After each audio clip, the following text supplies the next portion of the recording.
கிறிஸ்து இயேசுவுக்குள் அன்பாய் அழைக்கப்பட்ட Recording in progress.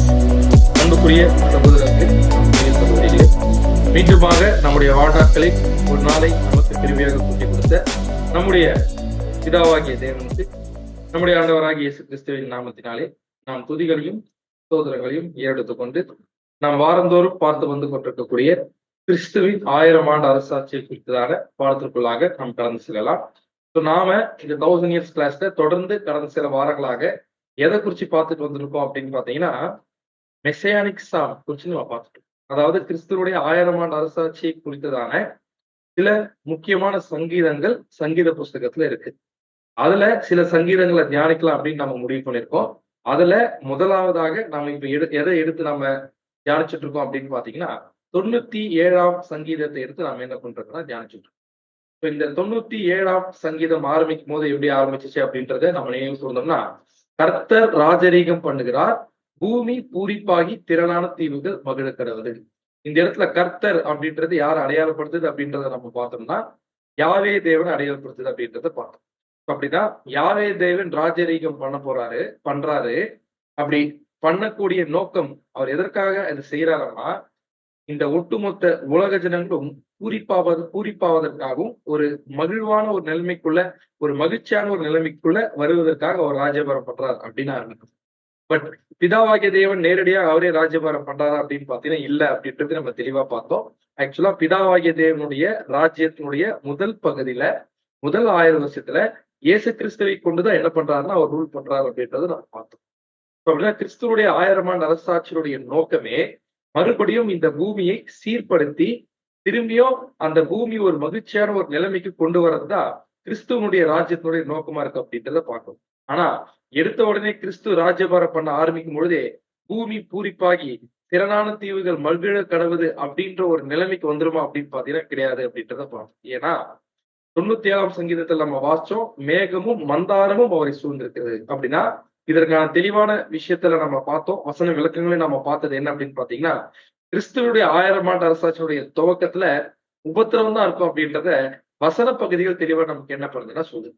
எடுத்த உடனே முழுமையாக ஒரு சமாதானமான ஒரு சூழ்நிலையோட ஸ்தாபிக்கப்படுறது கிறிஸ்துவனுடைய ராஜ்யம் இல்ல, அது நம்முடைய கற்பனையை தவிர்த்து அது தேவனுடைய வசனம் அப்படி என்ன பண்ணல அப்படின்னு பாத்தீங்கன்னா, இதை ப்ரூவ் பண்றதுக்காக பழைய ஏற்பாட்டுல இருந்து ஒரு நிழல் என்ன பண்ணணும் அப்படின்னு பாத்தீங்கன்னா, அந்த நிழலுடைய நோக்கம் என்ன அப்படின்னு பாத்தீங்கன்னா, பழைய ஏற்பாட்டுல நியாயப்பிரமாண உடன்படிக்கைய சீனாய் மலையில ஸ்தாபிக்கப்படும் போது என்ன நடந்துச்சு அப்படின்ற ஒரு சம்பவத்தை எடுத்து பார்த்தோம். அந்த சம்பவத்துல ஒரு மிகப்பெரிய ஒரு நிஜம தேவன் என்ன பண்ணிருக்காரு அப்படின்னு பாத்தீங்கன்னா வச்சிருக்காரு. ராஜ்யத்தினுடைய சத்தியத்தை தேவன் அதுக்குள்ள என்ன பண்ணிருக்காரு வச்சிருக்காரு அப்படின்றத பார்த்தோம்.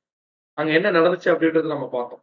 3ஆம் நாள் விடியற் காலத்தில் இடி முழக்கங்களும் மின்னல்களும் மலையின் மேல் கார் மேகமும் மகா பலத்த எக்கால சத்தமும் உண்டாயிற்று, பாளையத்தில் இருந்த ஜனங்கள் எல்லாரும் நடுங்கினார்கள் அப்படின்றத பார்த்தோம்.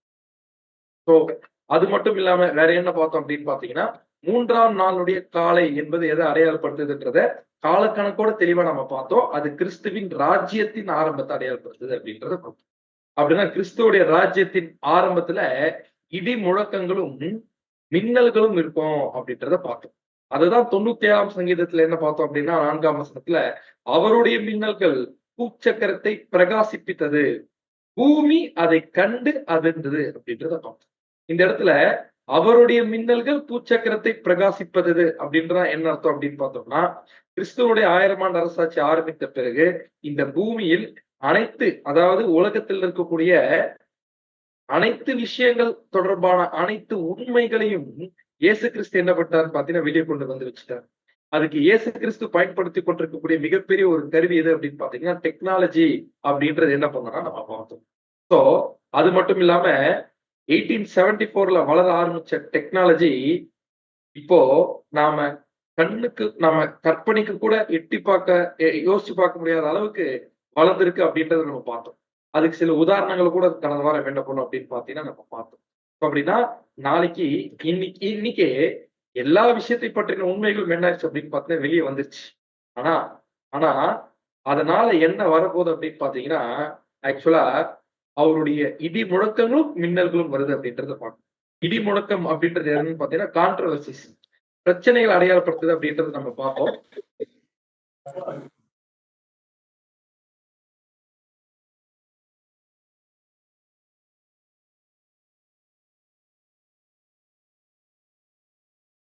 இடிமுழக்கம் எதை அடையாளப்படுத்துதுன்னா கான்ட்ரவர்சிஸ், பிரச்சனைகளை அடையாளப்படுத்துது அப்படின்றத பார்த்தோம். அந்த பிரச்சனைகள் வருவதற்கு காரணமா மின்னல் இருக்கு அப்படின்றத பார்த்தோம். அப்படின்னா மின்னல் போன்ற இந்த உண்மைகள் உலகம் முழுக்க பரவ பரவ பரவ அடுத்து இடி முழக்கங்கள் மாதிரி என்ன ஆகுதுன்னா கான்ட்ரவர்சிஸ், பிரச்சனைகள் உருவாக ஆரம்பிக்குது அப்படின்றத பார்த்தோம். அதனாலதான் கிறிஸ்துவோட 1000 ஆண்டு அரசாட்சியுடைய துவக்கத்தில் உபத்திரவம் தான் இருக்கும் அப்படின்றத தெள்ள தெளிவா என்ன பண்றோம்னா பார்த்துட்டு இருக்கோம்.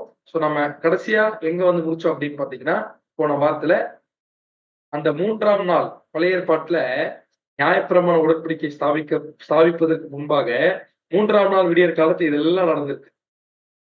அதுக்கப்புறம் என்னவும் நடந்திருக்கு அப்படின்னு பாத்தீங்கன்னா, மகா பலத்த எக்கால சத்தமும் உண்டாயிற்று, பாளையத்தில் இருந்த ஜனங்கள் எல்லாரும் நடுங்கினார்கள். அப்படின்னா அந்த இடத்துல பழைய ஏற்பாட்டு காலத்துல நியாயப்பிரமாண உடன்படிக்கை ஸ்தாபிக்கப்படுவதற்கு முன்பாக இதெல்லாம் 3ஆம் நாள் நடந்துச்சுன்னா, அதனுடைய நிஜம் எதை அடையாளப்படுத்துது அப்படின்னு பாத்தீங்கன்னா, ராஜ்யத்தில் புது உடன்படிக்கை ஸ்தாபிக்கப்படுவதற்கு முன்பாக 1000 ஆண்டு அரசாட்சியின் விடியற் காலத்துல இடி முழக்கங்கள் வரணும், மின்னல்கள் இருக்கணும். அதுதான் இப்ப என்ன ஆயிட்டு இருக்குன்னா இருந்துட்டு இருக்குது. உலகம் முழுக்க அசுர வேகத்துல டெக்னாலஜி என்ன பண்றாங்க வளர்ந்துட்டு இருக்கு. அதற்கு இணையா பிரச்சனைகள் என்ன பண்றாங்க வளர்ந்துட்டு இருக்கு அப்படின்றத பார்க்கணும். இப்போ அது மட்டும் இல்லாம மலையின் மேல் கார் மேகம் இருக்கிறது நம்ம கவனிக்கணும். அப்படின்னா கார் மேகமும் எதை அடையாளப்படுத்துதுன்றது நம்ம தெளிவா பார்த்தோம். அதுவும் ஒரு மாபெரும் உபத்திரவத்தை தான் அடையாளப்படுத்துது அப்படின்றத பார்த்தோம். சோ அடுத்து நாம என்ன பார்க்க வேண்டிய முக்கியமான ஒரு பாயிண்ட் என்ன அப்படின்னு பாத்தீங்கன்னா, அங்க 3ஆம் நாள் விடியற் காலத்துல மகா பலத்த எக்கால சத்தம் என்ன பண்ணிருக்கு அப்படின்னு பாத்தீங்கன்னா கேட்டோம். மகா பலத்த எக்கால சத்தம் என்ன இருக்குன்னு பாத்தீங்கன்னா அங்க பழைய ஏற்பாடு கேட்டு. அப்ப 3ஆம் நாள் ஆரம்பிக்கும் பொழுது மகா பலத்த எக்கால சத்தம் கேட்டுச்சுன்னா அதுக்கு ஒரு நிஜம் இருக்கணும்ல. அப்படின்னா நிஜத்தில் எக்கால சத்தம் ஊதுவது எதை அடையாளப்படுத்தும் அப்படின்னு கேள்வி கேட்டா என்ன பதில் சொல்லும்? பதில் போடலாம் நீங்க சேட் பாக்ஸ். நிஜத்துல எக்காலம் எதை அடையாளப்படுத்துது? அல்லது அங்க 3ஆம் நாள் விடியற் காலத்துல எக்காலம் மோதுனாங்க இல்லையா, அதனுடைய நிஜம் என்ன? அந்த நிழலுடைய நிஜம் என்ன அப்படின்னு கேள்வி கேட்டா என்ன பதில் சொல்லு? யார் சொல்றீங்க?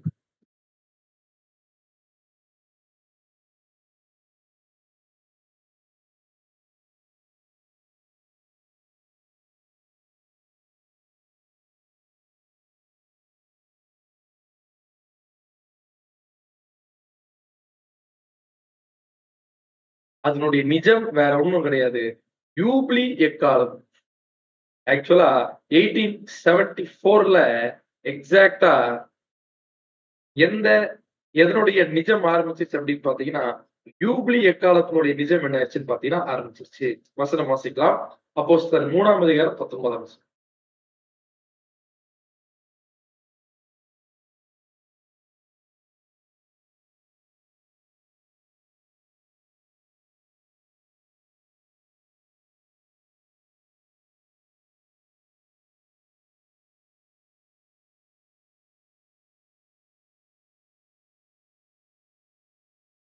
அப்போஸ்தலர் 3ஆம் அதிகாரம் 19ஆம் வசனம். அப்போஸ்தலர் 3ஆம் அதிகாரம் 19ஆம் வசனம். ஆனபடியினாலே கர்த்தருடைய சன்னிதானத்தில் இருந்து இளைப்பாறுதலின் காலங்கள் வரும்படிக்கும் முன்னே குறிக்கப்பட்ட இயேசு கிறிஸ்துவை அவர் உங்களிடத்தில் அனுப்பும்படிக்கும். அப்படின்னா நம்மளுக்கு நல்லா பரிச்சயமான வசனம் தான். அப்போஸ்தலர் 3ஆம் அதிகாரம் 19ஆம் வசனம். இளைப்பாறுதலின் காலங்கள் வரணும்னா யார் வரணும் அப்படின்னு பாத்தீங்கன்னா இயேசு கிறிஸ்துவோடைய பிரசன்னம் வரணும் அப்படின்றத பார்க்கணும். அழகா வசனம் இருக்கு. In order the times of refreshing may come from the presence of the Lord. அப்படின்னா இளைப்பாறுதலின் காலங்கள் வரணும்னா இயேசு கிறிஸ்துவோடைய பிரசன்னம் இருக்கும். அப்படின்னா இயேசு கிறிஸ்துவோடைய பிரசன்னம் ஆரம்பிக்குதுன்னா இளைப்பாறுதலின் காலங்கள் என்ன ஆயிடுச்சுங்க ஆரம்பிச்சிருச்சு அப்படின்றத பார்க்கணும். அப்படின்னா இயேசு கிறிஸ்து வந்துட்டாருன்றது உண்மைனா இளைப்பாறுதலின் காலங்களும் ஆரம்பிச்சிருச்சு அப்படின்றது உண்மைதான். அதெல்லாம் நம்ம அப்போஸ்தலர் 3ஆம் அதிகாரம் 21ஆம் வசனம் எடுத்து நம்ம வாசிக்கும் பொழுது வாசிக்கலாம். அப்போஸ்தலர் 3ஆம் அதிகாரம் 21ஆம் வசனம். இங்கிலீஷ்ல வாசிக்கணும். English okay. Whom heaven must receive until the period of restoration of all things about which God spoke by the mouth of his holy prophets from ancient time. அப்படின்னா இந்த இடத்துல whom heaven must receive until the period of restoration of all things about which God spoke by the mouth of his holy prophets from ancient time அப்படின்னா என்ன அர்த்தம்னா, period of restoration அப்படின்னு ஒரு period இருக்கு, அப்படின்னு ஒரு காலப்பகுதி இருக்கு. திரும்ப கொடுக்கக்கூடிய ஒரு காலப்பகுதி இருக்கு. அந்த திரும்ப கொடுக்கக்கூடிய அந்த காலப்பகுதியை பத்தி தான் பழைய காலத்திலிருந்தே தேவன் அவருடைய பரிசுத்த தீர்க்கதரிசிகளுடைய வாயின் மூலமாக பேசியிருக்காராம். எதை பத்தி பேசியிருக்காரா? இந்த திரும்ப கொடுத்தலின் காலப்பகுதி பத்தி தான் பேசியிருக்காராம். அப்பேற்பட்ட இந்த திரும்ப கொடுத்தலின் காலப்பகுதி வர வரைக்கும் இயேசு கிறிஸ்து எங்க இருக்கணுமா? பரலோகத்துல இருக்கணுமா? அப்படின்னா பரலோகத்தை விட்டு ஆண்டவராகிய இயேசு கிறிஸ்து 2ஆம் வருகையில வந்துட்டார் என்று சொல்லிட்டோம்னா, திரும்ப கொடுத்தலின் காலங்கள் என்ன ஆயிடுச்சுங்க? அந்த இடத்துல ஆரம்பிச்சிருச்சு அப்படின்றதா. திரும்ப கொடுத்தலின் காலத்துக்கான ஒரு மிகப்பெரிய ஒரு நிழல் தான் எது அப்படின்னு பாத்தீங்கன்னா, பழைய ஏற்பாட்டுல யூப்ளி நியாயப்பிரமாணம். நியாயப்பிரமாணத்துல யூப்ளி பிரமாணத்தை குறிச்சு என்ன பண்ணிருக்கோம்னா நம்ம படிச்சிருக்கோம். என்ன பண்ணுவாங்க அப்படின்னு பாத்தீங்கன்னா, யூப்ளி இயர் வந்துருச்சுன்னா அவன் தன் தன் காணியாட்சிக்கு போகப்படி என்ன பண்ணுவாங்கன்னு பாத்தீங்கன்னா சொல்லிடுவாங்க. எல்லாருக்கும் சுதந்திரத்தை என்ன பண்ணிடுவாங்கன்னு பாத்தீங்கன்னா கொடுத்துருவாங்க. யூப்ளி வருஷம் வந்துருச்சுன்னா அவர்கள் எழுந்து போனதெல்லாம் மறுபடியும் அவர்கள் என்ன பண்ணுவாங்கன்னா பெற்றுக்கொள்வார்கள். அதுதான் தேவன் நியாயப்பிரமாணத்துல யூப்ளியை பத்தி சொன்ன விஷயம். அந்த யூப்ளி என்பது நிழல். அந்த யூப்ளி ஆரம்பிச்சிருச்சு அப்படின்றத அறிவிக்கணும் இல்லையா தேசத்து ஜனங்களுக்கு? அதற்கு என்ன பண்ணுவாங்கன்னு பாத்தீங்கன்னா எக்காலம் ஊதுவார். அதுக்கு என்ன பண்ணுவாங்க? எக்காலம் ஊதுவாங்க. சோ நமக்கு நல்லா தெரியும், நியாயப்பிரமாணத்தில் சொல்லப்பட்ட எல்லா விஷயத்துக்கும் யாருக்கு எதற்கு ஒரு மிகப்பெரிய ஒரு அடையாளமா இருக்கு அப்படின்னு பாத்தீங்கன்னா, கிறிஸ்துவுக்கு ஒரு மிகப்பெரிய அடையாளமா இருக்கு அப்படின்றத பாக்குறேன். எய்தர் அவருடைய 1ஆம் வருகை பத்தி பேசியிருக்கோம், அல்லது அவருடைய ராஜ்யத்தை பத்தி என்ன பண்ணிருக்கோம்னு பாத்தீங்கன்னா 7ஆம். அதாவது நியாயப்பிரமாணத்தில் இருக்கக்கூடிய விஷயங்கள் கிறிஸ்துவனுடைய 1ஆம் வருகை பத்தி இருக்கும், அல்லது அவருடைய 2ஆம் வருகை பத்தி என்ன பண்ணும் அப்படின்னு பாத்தீங்கன்னா இருக்கும் அப்படின்றத நாம என்ன பண்றோம்னு பாத்தீங்கன்னா தெரிஞ்சுக்கிறோம். சோ அப்படின்னா இந்த இடத்துல நாம என்ன ஒரு விஷயம் தெளிவா புரியுது அப்படின்னு பாத்தீங்கன்னா, யூப்ளி எக்காலம் என்பது பழைய ஏற்பாட்டுல இருக்கக்கூடிய அந்த நிழலானது எதற்கு ஒரு மிகப்பெரிய நிழலா இருக்கு அப்படின்னு பாத்தீங்கன்னா, 1000 ஆண்டு அரசாட்சியில எல்லாரும் தாங்கள் இழந்து போனதை என்ன பண்ண போறாங்கன்னா திருப்பி பெற்றுக்கொள்ள போறாங்க. அதுக்கு ஒரு மிகப்பெரிய முன்னடையாளமாக தேவன் என்ன பண்ணிருக்காரு அப்படின்னா, பழைய ஏற்பாட்டுல அங்க நியாயப்பிரமாணத்தை கொடுத்திருக்காரு அப்படின்றத பார்க்கணும்.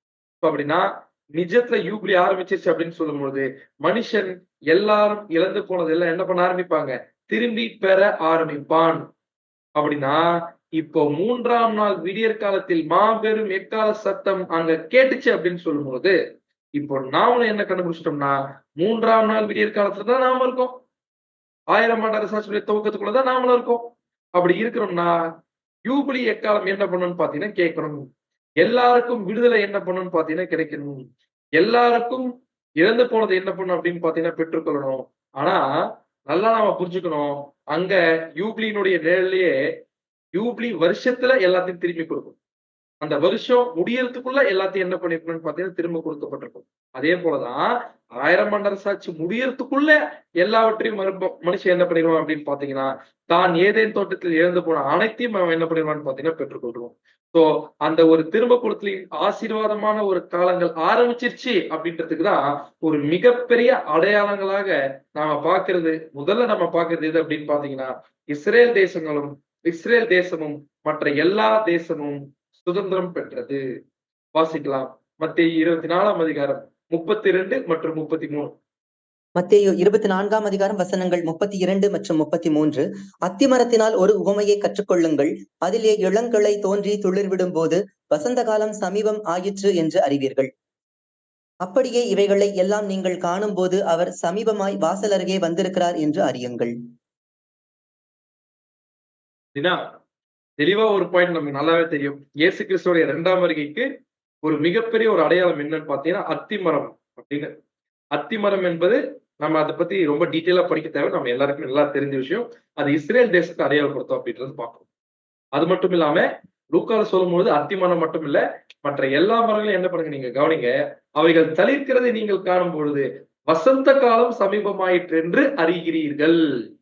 வசந்த காலம் சமீபமாயிற்று என்று அறிகிறீர்கள் அப்படிங்கிறது. அப்படின்னா இந்த வசந்த காலம் என்பது எதை அடையாளப்படுத்துதுன்னா, வெளியரங்கமான சமாதான ராஜ்யத்துக்குரிய ஒரு காலப்பகுதி. அப்படியே இவைகள் சம்பவிக்கிறதை நீங்கள் காணும் பொழுது தேவனுடைய ராஜ்யம் சமீபமாயிற்று என்று அறியுங்கள் அப்படின்னு என்ன பண்றாருன்னு சொல்றோம். அப்படின்னா இவைகள் எல்லாம் பார்க்கும் பொழுது தேவனுடைய ராஜ்யம் என்ன ஆயிடுச்சு? இந்த இடத்துல சமீபமாயிடுச்சு அப்படின்னு என்ன பண்றாருன்னு பாத்தீங்கன்னா, நீங்க தெரிஞ்சுக்கங்க அப்படிங்கிறார். சொன்ன மாதிரியே என்ன இந்த இடத்துல நம்ம தெரிஞ்சுக்கிறோம் அப்படின்னு பாத்தீங்கன்னா, இஸ்ரேல் தேசம் மட்டும் சுதந்திரம் வாங்கல, மற்ற எல்லா தேசமும் என்ன பண்றாங்க அப்படின்னு பாத்தீங்கன்னா, 1948க்கு அப்புறமா தாங்கள் இழந்து போனதை, அதாவது ஒரு ஒரு ஒரு அடிமைத்தனத்துக்குள் இருந்த அவங்களுடைய நிலத்தை என்ன பண்றாங்கன்னு பாத்தீங்கன்னா, எல்லாத்தையும் திரும்பி மீட்டெடுக்க ஆரம்பிச்சுட்டாங்க. அப்படின்னா, எப்படி இஸ்ரேல் தேசத்துக்கு ஆரம்பிச்ச ஒரு விஷயம் உலகம் முழுக்க நடக்க ஆரம்பிக்குது அப்படின்னு சொன்னாலே, இந்த இடத்துல 3ஆம் நாள் விடியற் காலத்துல யூபிலி எக்காலம் தொனித்துக் கொண்டிருக்கக்கூடிய காலப்பகுதியில் வாழ்ந்து கொண்டிருக்கிறதுனாலதான், இந்த திரும்ப கொடுத்தலுக்கான ஒரு மிகப்பெரிய அடையாளங்கள் எல்லாம் நம் கண் முன்னாடியே நடந்து கொண்டிருக்குது அப்படின்னு பார்க்கணும். அது மட்டும் இல்லாம, சில பேர் என்ன சொல்லிருவாங்க அப்படின்னு பார்த்தீங்கன்னா, அப்படியே இவைகள் சம்பவிக்கிறதை நீங்கள் காணும்போது, தேவனுடைய ராஜ்யம் சமீபமாயிற்றுன்றீர்கள். ஏங்க அப்படின்னா, எல்லாருமே சுதந்திரம் வாங்குற இந்த ஒரு சம்பவத்த பார்க்கும்போது, தேவனுடைய ராஜ்யம் கிட்ட வந்துருச்சுன்னு தானே இருக்கு. தேவனுடைய ராஜ்யமே வந்துருச்சு அப்படின்னு என்ன பண்ணல சொல்லலையே அப்படின்னு ஒரு கேள்வி என்ன பண்ணலாம் அப்படின்னு பார்த்தீங்கன்னா எழுப்பலாம். ஆனா, அதுக்குதான் நாம வால்யூம்ஸ் படிக்கணும். அதுல அந்த வால்யூம்ஸ்ன்றது ரசல் பேரோட கருத்து கிடையாது. வசனத்துடைய விளக்கத்தை அருமையா கொடுத்திருப்பார். அதுல ஒரு பாடம், உம்முடைய ராஜ்யம் வருவதாக அப்படின்ற ஒரு பாடத்திலயும் சரி, இன்னும் அநேக இடத்துலயும் சரி, அழகா என்ன வசனத்தின் அடிப்படையில் நிரூபிச்சிருப்பார் அப்படின்னு பாத்தீங்கன்னா, மேசியாவினுடைய ராஜ்யத்துக்கு நிறைய ஸ்டேஜஸ் இருக்குது. நல்லா புரிஞ்சுக்கணும். மேசியாவினுடைய ராஜ்யத்திற்கு நிறைய ஸ்டேஜ் இருக்குது. ராஜ்யத்திற்குள் நடக்க வேண்டிய நிறைய சம்பவங்கள் ஒவ்வொரு படிநிலைமைகளாக நடக்கும். அப்படின்னா இந்த இடத்துல வரக்கூடிய தேவனுடைய ராஜ்யம் சமீபமா இருக்கு அப்படின்றது என்னன்னா, அப்போகலிப்சிஸ்ல, தட் இஸ் அப்போகலிப்சிஸ் ஸ்டேஜ்ல வெளியரங்கமா பகிரங்கமா ஒட்டுமொத்த உலக ஜனங்களுக்கும் கிறிஸ்துவனுடைய ராஜ்யம் ஆரம்பிச்சிருச்சு அப்படின்ற மாபெரும் வெளிச்சம் வரக்கூடிய அந்த ஸ்டேஜ பத்தி இந்த வசனம் சொல்லு. அப்படின்னா அதுக்கு முன்னாடியே வேற சில ஸ்டேஜஸ்லாம் என்ன இருக்குதுங்க இருக்குது. அந்த ஸ்டேஜஸ் பத்தி தான் நம்ம பாக்குறோம். ஃபெரோஷியால என்ன நடக்கும், எபிஃபேனியால என்ன நடக்கும். ஃபெரோஷியா ஆரம்பிக்கிறதும் கிறிஸ்துவோடைய ராஜ்யத்தினுடைய ஆரம்பமும் என்னதான் பாத்தீங்கன்னா, ஒண்ணுன்றத வேதம் தெளிவா என்ன பண்ணுதுன்னா நமக்கு சுட்டி காட்டுறதுக்கு நம்ம அது மட்டும் இல்லாம மனுஷன் எதை திரும்ப பெற ஆரம்பிச்சிட்டான் அப்படின்னு பாத்தீங்கன்னா, அவன் எழுந்து போன உரிமைகளை அவன் திருமணி என்ன பண்றான்னு பாத்தீங்கன்னா கோர ஆரம்பிச்சிட்டான். ஹியூமன் ரைட்ஸ் மூவ்மெண்ட் எடுத்துக்கங்க. எல்லாமே என்ன பண்ண ஆரம்பிச்சிட்டாங்க, பேச ஆரம்பிச்சிட்டாங்க. ஒவ்வொரு மனுஷனுக்கும் தனிப்பட்ட உரிமைகள் இருக்கு. மனுஷன் இழந்து போன உரிமைய இப்ப அவன் தவறா கேட்கிறான். பட் ஆனா அவன் கேட்க ஆரம்பிச்சிட்டான். ஏன்? இன்னும் கூட எடுத்துக்கலாம். Black slavery. நம்முடைய ஆப்பிரிக்கால இருக்கக்கூடிய ஆப்பிரிக்க மக்களை இவ்வளவு காலப்பகுதியாக எப்படிதான் வச்சிருந்தாங்க அப்படின்னு பாத்தீங்கன்னா, அடிமைத்தனத்துக்குள்ளதான் என்ன பண்றதாங்க வச்சிட்டு இருந்தாங்க. அவங்களுக்கும் 1874க்கு அப்புறமா தான் மாபெரும் விடுதலை என்ன ஆகுதுன்னு பாத்தீங்கன்னா கிடைக்கும். அப்படின்னா திரும்ப கொடுத்தலின் ஆசீர்வாதங்கள் கொஞ்சம் கொஞ்சமா என்ன ஆயிட்டுருக்குன்னு பார்த்து நடத்திட்டு வந்துருக்கு. பட் இதெல்லாம் ஒரு முழுமையான ஆசீர்வாதமான்னு கேட்டீங்கன்னா இல்ல. எக்ஸாக்டா அற்புத விதமாக இது எப்போ உச்சகட்டம் எடுக்கும் அப்படின்னு பாத்தீங்கன்னா, புது உடன்படிக்கை ஸ்தாபிக்கப்பட்ட பிறகு. புது உடன்படிக்கை ஸ்தாபிக்கப்பட்ட பிறகு ஆதாம் எதெல்லாம் இழந்தாரோ எல்லாம் என்ன ஆக போகுது அப்படின்னு பாத்தீங்கன்னா திரும்பி கிடைக்கும். எதெல்லாம் இழந்தார் அப்படின்னு பாத்தீங்கன்னா, குணாதிசயத்தை இழந்தார். அது மட்டும் இல்லாம ஜீவனையும் இழந்த ஆதாம் மறுபடியும் ஆதாமுடைய சந்ததி உயிரோட என்ன பண்ண போறாங்க, எழுந்து உயிரோட எழுந்து வந்து தாங்கள் கற்பனைக்கு கூட எட்டாத ஒரு சந்தோஷத்தை என்ன பண்ண போறாங்கன்னு பாத்தீங்கன்னா அடைய போறாங்க. மனுக்குலத்துல இருக்கக்கூடிய ஒவ்வொரு ஜீவனும் இது வரைக்கும் அவங்களுடைய கனவுல கூட யோசிச்சு பார்க்காத சம்பவம் என்ன ஆக போகுது அப்படின்னு பாத்தீங்கன்னா, அது மட்டும் இல்ல மனுஷன் ஏதை இழந்து போனான், ஏதேன் தோட்டத்தை இழந்து போனான், நல்ல கிளைமேட் இழந்து போனான். அப்படின்னா மனுஷன் பூமி அது பலன் கொடுக்கறது இழந்து போனான். எல்லாமே என்ன ஆக போகுது அப்படின்னு பாத்தீங்கன்னா திரும்ப கிடைக்கும். ஏன்னா திரும்ப கொடுத்தலின் காலம் ஆரம்பிச்சிருச்சு. அதனாலதான் 3ஆம் நாளுடைய விடியற் காலத்துல மகா பலத்த எக்கால சத்தம் கேட்டுச்சு. அப்படின்னா இப்ப நம் கண் கூட என்ன நிரூபணம் ஆயிட்டு இருக்குன்னா, யூபிலி எக்கால சத்தம் தொனித்துக் கொண்டிருக்கிறது. அதன் காரணமாக தான் நம்ம சுத்தி இவ்வளவு மாற்றங்கள் நடந்துட்டு இருக்குது.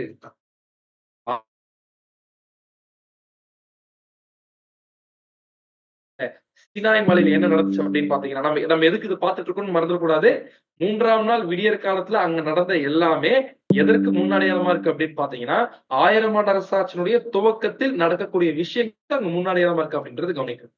அப்படின்னா, நாம அங்க 3ஆம் நாள் விடியற் காலத்துல நடந்த அத்தனையும் இப்ப நடந்துட்டு இருக்கு. இடி முழக்கம் நடந்துட்டு இருக்கு. மின்னல் நடந்துட்டு இருக்கு. மலையின் மேல் கார்மேகம் நடந்துட்டு இருக்கு. இதெல்லாம் பார்த்தாச்சு. இப்போ மகா பலத்த எக்கால சத்தமும் உண்டாயிடுச்சு. அது என்ன பண்ணிட்டோம் அப்படின்னு பாத்தீங்கன்னா பார்த்துட்டோம். இப்ப அடுத்து கடைசியா பாளையத்தில் இருந்த ஜனங்கள் எல்லாரும் நடுங்கினார்கள் அப்படின்னு. பாளையத்தில் இருந்த ஜனங்கள் எல்லோரும் நடுங்கினார்கள். அப்படின்னா பாளையத்தில் இருக்கக்கூடிய ஜனங்கள் யார் அடையாளப்படுத்துறாங்க அப்படின்னு பார்த்த இடத்துல வேற யாரும் கிடையாது, உலக ஜனங்கள். அப்படின்னா 1000 ஆண்டு அரசாட்சியினுடைய விடியற்கால ஆரம்பத்துல ஒட்டுமொத்த உலக ஜனங்களும் பயத்தினால் நடுங்க போறாங்க. எதற்காக பிரதர் அப்படின்னு பாத்தீங்கன்னா, வசனம் வாசிக்கலாம். 97ஆம் சங்கீதம் 3ஆம் வசனம். 97ஆம் சங்கீதம் 3ஆம் வசனம். அக்கினி அவருக்கு முன் சென்று சுற்றிலும் இருக்கிற அவருடைய சத்துருக்களை சுட்டெரிக்கிறது. அக்னி அவருக்கு முன் சென்று சுற்றிலும் இருக்கிற அவருடைய சத்துருக்களை சுட்டெரிக்கிறது. நம்ம நல்லா புரிஞ்சுக்கணும்.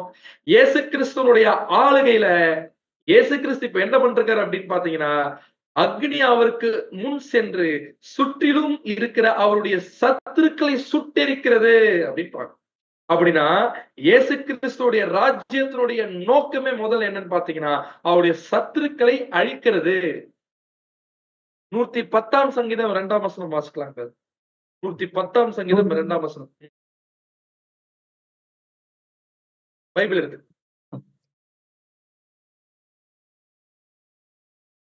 110ஆம் சங்கீதம் 2ஆம் வசனம்.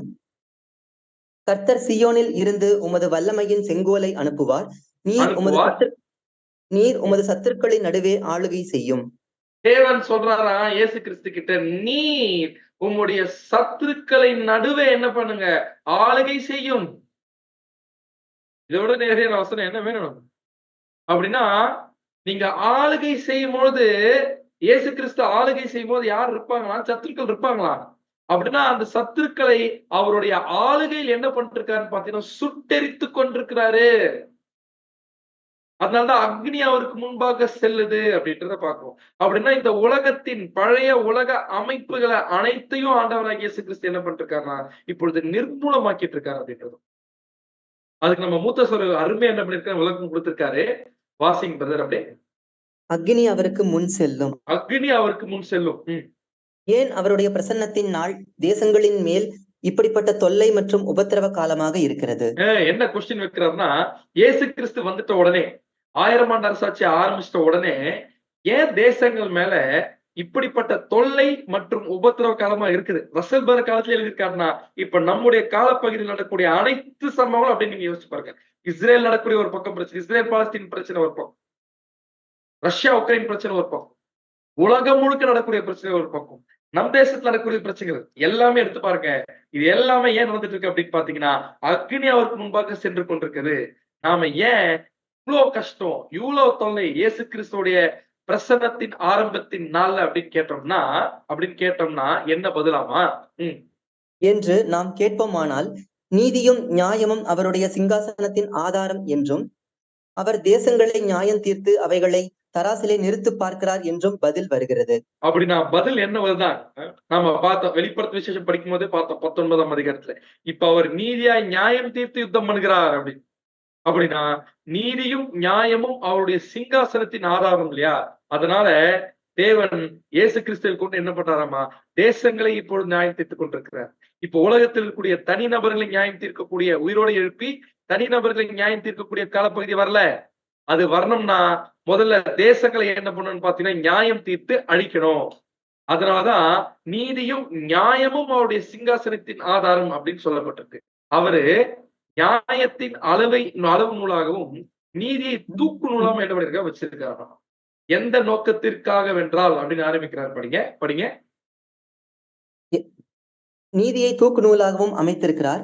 எந்த நோக்கத்திற்காக வென்றால் அவருடைய அரசாங்கத்தின் நடுநிலையான கொள்கைகள் நீண்ட நாட்களுக்கு முன்பே பூமி எங்கும் ஸ்தாபிக்கப்படும்படியாக எல்லா அநீதிகளும் வெளிப்படுத்தப்பட்டிருக்கும் என்பது மட்டும் அல்ல, அதோடு கூட அக்னி அவருக்கு முன் சென்று சுற்றிலும் இருக்கிற அவருடைய நீதியான நடவடிக்கைகளை மனப்பூர்வமாகவும் விடாப்பிடியாகவும் எதிர்க்கிறவர்கள் அனைவரும் அறுப்புண்டு போவார்கள், அழிக்கப்படுவார்கள், சுட்டெரிக்கப்படுவார்கள், அவருடைய எரிச்சலின் அக்கினியினால் அழிக்கப்படுவார்கள். அப்படி நான் கிளியரா இந்த இடத்துல ஏன் இயேசு கிறிஸ்து இந்த இடத்துல அடிச்சிட்டு இருக்காராமா, அவருடைய ராஜ்யம் பூமி எங்கும் ஸ்தாபிக்கப்படணும், பிளஸ் அவருடைய அரசாங்கத்தினுடைய நியாயமான நீதியின் கொள்கைகளை எல்லாரும் தெரிஞ்சுக்கணும்னா, இப்ப இருக்கக்கூடிய உலக அமைப்புகள் மற்றும் உலக ராஜ்யங்களுடைய அநீதியான கொள்கைகளை அனைத்தையும் என்ன பண்ணணும்னா வெளியே கொண்டு வரணும். அப்படி வெளியே கொண்டு வர்றதுக்காக தான் அக்னி அவருக்கு முன்பாக சென்று சுற்றிலும் அவருடைய நீதியான நடவடிக்கைகள் என்ன பண்றாரு அப்படின்னு பாத்தீங்கன்னா காண்பிச்சிட்டு இருக்கிறாரு. அதனாலதான் இப்பொழுது உலகத்தில் மிகவும் உபத்திரவமான காலப்பகுதி இருக்குது. அது மிகவும் அது ஒரு உச்சகட்டத்தை என்ன பண்ணும் அப்படின்னு பாத்தீங்கன்னா அடையும். அந்த உச்சகட்டத்தை அடையக்கூடிய காலப்பகுதி தான் மகா உபத்திரவ காலம். அந்த உச்சகட்டத்தை அடைவதற்காக தான் இப்ப எதை பயன்படுத்துறாரு அப்படின்னு பாத்தீங்கன்னா 97ஆம் சங்கீதம் 4ஆம் வசனம். 97ஆம் சங்கீதம் 4ஆம் வசனம். அவருடைய மின்னல்கள் பூச்சக்கரத்தை பிரகாசிப்பித்தது, பூமி அதை கண்டு அதிர்ந்தது. பூமி அதை கண்டு அதிர்ந்தது. எப்படி அங்க மின்னல்கள் இடிமுழக்கம் வந்துச்சோ, அங்க எப்படி மலையில அதிர்ச்சி வந்துச்சோ, அதே போல இப்போ கிறிஸ்துவனுடைய 1000 ஆண்டு அரசாட்சியுடைய ஆரம்பத்துல அவருடைய மின்னல்கள் பூச்சக்கரத்தை பிரகாசிப்பித்தது அப்படின்னு பாருங்க. அப்படின்னா இந்த இடத்துல என்ன பண்றார் அப்படின்னு பாத்தீங்கன்னா, ஆண்டவராகிய இயேசு கிறிஸ்து எல்லா துறைகளில் இருக்கக்கூடிய எல்லா உண்மைகளும் வெளியே கொண்டு வருவதற்காக டெக்னாலஜியை உச்சகட்டமா பயன்படுத்தும். அதான் மின்னல்கள் பூச்சக்கரத்தை பிரகாசிப்புகிறது அப்படின்றத பார்க்கணும். அதுல முக்கியமா இப்போ சோசியல் மீடியா வரக்கூடிய மிகப்பெரிய மாபெரும் மக்கள் புரட்சிக்கு மிகப்பெரிய தீனி என்ன பண்ணுதுன்னா போடுது அப்படின்றத பார்க்கணும். அப்படியே வாசிங்க பிரதர் இத. 97ஆம் திருப்பாடல் 4 மின்னல்கள் சங்கீதம் 97:4 மின்னல்கள் உலகின் மீது ஏற்படுத்தும் பொதுவான விளைவு நடுக்கம் என்பதை நாம் கவனிக்கிறோம். பூமி இதை பார்த்து நடுங்கியது. இருப்பினும் இது ஆச்சரியம் அல்ல. இந்த விளைவு ஏற்கனவே முழுமையாக தீர்க்க தரிசனம் செய்யப்பட்டது. அப்படின்னா இந்த மாதிரி மின்னல்லாம் வரும் அப்படின்னு ஏற்கனவே முன்னாடியே சொல்லப்பட்டிருக்கு. நாம அதான் பாக்குறோம். யாத்திராகமம் 19ஆம் அதிகாரம் 16 என்ன படிக்கீங்க, நினைவுபடுத்திக் கொள்ளுங்க. அங்க முகாம்ல இருக்கக்கூடிய எல்லாருமே நடுங்கினாங்க. அதாவது பாளையத்தில் இருக்கக்கூடிய எல்லாருமே நடுங்கினாங்கல்ல, யாத்திராகமம் 19ஆம் அதிகாரத்துல சீனாய் மலையில. அதே மாதிரிதான் இப்ப முகாமில் இருக்கக்கூடியவர்கள், அதாவது பாளையத்தில் இருக்கக்கூடியவர்கள் யார் அடையாளப்படுத்துறாங்க அப்படின்னு பாத்தீங்கன்னா உலக ஜனங்கள். இந்த உலக ஜனங்கள் உலகத்தில் இருக்கக்கூடிய உபத்திரவங்களை பார்த்து பயந்து போயிருக்கிறாங்க. அதுதான் லூக்கா 21ஆம் அதிகாரம் 26ஆம் வசனத்துல நம்முடைய ஆண்டவராகிய இயேசு கிறிஸ்து பேசின வார்த்தையை நாம் எடுத்து பார்க்கும் பொழுது, பூமியின் மேல் வரும் ஆபத்துகளை கண்டு மனுஷருடைய இருதயம் சோர்ந்து போகும். ஏனால் வானத்தின் சத்துவங்கள் அசைக்கப்படும். ஆதலால் பூமியின் மேல் வரும் ஆபத்துகளை கண்டு மனுஷருடைய இருதயம் அந்த இடத்துல சோர்ந்து போகுது அப்படின்றது. அப்படின்னா இப்போ பூமி என்பது எதை அடையாளப்படுத்தும்னா சமுதாயம். அந்த சமுதாயமானது இப்போது ஒரு மிகப்பெரிய அதிர்ந்து கொண்டிருக்கக்கூடிய நிலைமையில இருக்குது அப்படின்றத நம்ம வாசிக்கலாங்கிறத. பூமி அதை கண்டு அதிர்ந்தது. இந்த உலகத்தை பிரகாசிக்க செய்த தேவனுடைய மின்னல் பிரகாசத்தின் விளைவாக அங்கே மாபெரும் கிளர்ச்சி எப்புறமும் வெளிப்படுத்தப்பட்டது. அப்படின்னா என்ன சொல்றாரு அப்படின்னு பாத்தீங்கன்னா, இந்த இடத்துல தேவன் மின்னல்கள் கொடுக்கிறார்ல, அந்த மின்னல்கள் என்னன்னு பாத்தீங்கன்னா நாலேஜ், டெக்னாலஜி மூலமா எல்லாவற்றை பற்றியும் எல்லார பத்தியும் எல்லா நாலேஜும் அந்த இடத்துல என்ன பண்ணுறதுன்னு பாத்தீங்கன்னா மின்னல்கள் மாதிரி பிரகாசமா பூச்சக்கரத்தை பிரகாசிப்பிக்கப்பட்டு கொண்டிருக்கிறதுனால அங்கங்க மாபெரும் கிளர்ச்சி எல்லா இடத்துலயும் வெளிப்படுத்தப்படுதாமா. அந்த மாதிரி அது போன்ற நிலைமைகள் இதற்கு முன் நிலவியதில்லை. அங்கே 1874க்கு முன்னாடி இந்த மாதிரி விஷயங்கள் இல்ல. ஆனா இப்ப இப்படி எல்லா உண்மைகளும் வெளியே வர்றதுனால இப்ப உலகத்துல எது அதிகமாக காணப்படுதாமா, அங்கே அதிருப்தி மற்றும் அமைதியின்மையின் முன் அறிகுறியால் முணுமுணுப்புகள் இருந்தன. பூமி முழுவதும் இருந்து தற்போதைய பிரபலமான சிந்தை புரட்சியின் திசையில் நிலைநிறுத்தப்பட்டுள்ளது. அப்படின்னா இப்ப பூமி எதை நோக்கி போயிட்டு இருக்கு அப்படின்னு பாத்தீங்கன்னா ஒரு புரட்சி பண்ணக்கூடிய ஒரு காலப்பகுதியை நோக்கி போயிட்டு இருக்கு அப்படிங்கிறது. மின்னலின் பிரகாசம் இந்த பூமியில் உள்ள தவறுகளை, உன்னத ஸ்தானங்களில் உள்ள நேர்மையின்மையை வெளிப்படுத்தியது. அப்படின்னா இந்த இடத்துல என்ன சொல்றாங்க அப்படின்னு பாத்தீங்கன்னா, உன்னத ஸ்தானம் அப்படின்றது கொஞ்சம் ராங் டிரான்ஸ்லேஷன். என்ன அப்படின்னு பாத்தீங்கன்னா, அதாவது மேலிடத்தில் நடக்கக்கூடிய உன்னத ஸ்தானம் என்ன சொல்றாங்கன்னா, நம்ம சொல்லலாம் மேலிடம், பெரிய ஆளுங்க இருக்கக்கூடிய இடம் அப்படின்னு சொல்லுவோம் இல்லையா, அந்த மாதிரி மேல் நிலைமையில இருக்கக்கூடிய மேன்மக்கள் நடக்கக்கூடிய எல்லாவற்றையும் என்ன பண்றாங்க அப்படின்னு பாத்தீங்கன்னா இந்த இடத்துல வெளிச்சம் போட்டு என்ன பண்ணப்படுது அப்படின்னு பாத்தீங்கன்னா காண்பிக்கப்படுது. மேலும் மனிதத்தன்மையின் கண்ணியத்திற்கு மிகவும் கீழாக வாழ்வதை அவர்களுக்கு காண்பித்தது. ஆனால் அவர்களால் காண இயலாதவற்றை எவ்வாறு சரி செய்வது? மேலும் முரண்பட்ட கருத்துக்கள், குரல்கள், கோட்பாடுகள் மற்றும் அச்சுறுத்தல்கள் தீர்க்கதரிசி முன்னறிவித்த உண்மைகளை வெளிப்படுத்தின. அப்படின்னா இந்த இடத்துல என்ன தெரியுது அப்படின்னு பாத்தீங்கன்னா உலகம் முழுக்க கொந்தளிப்பும் அமளியும் அதிகரித்து கொண்டே போயிட்டு இருக்கு. ஏன்னா எல்லாத்தையும் என்ன பண்றாங்க அப்படின்னு பாத்தீங்கன்னா பாத்துட்டு இருக்காங்க. எல்லாத்துக்கு மேல ஜனங்களுக்கு என்ன ஆச்சுன்னு பாத்தீங்கன்னா அதிருப்தி வந்துருச்சு. அதுக்கு மிகப்பெரிய கருவியா டெக்னாலஜி என்ன பண்றதுன்னா பயன்படுத்திட்டு இருக்காரு தேவன். அது மட்டும் இல்லாம நம்ம போன வாரம் கூட ஏஐ பத்தினா பார்த்தோம்.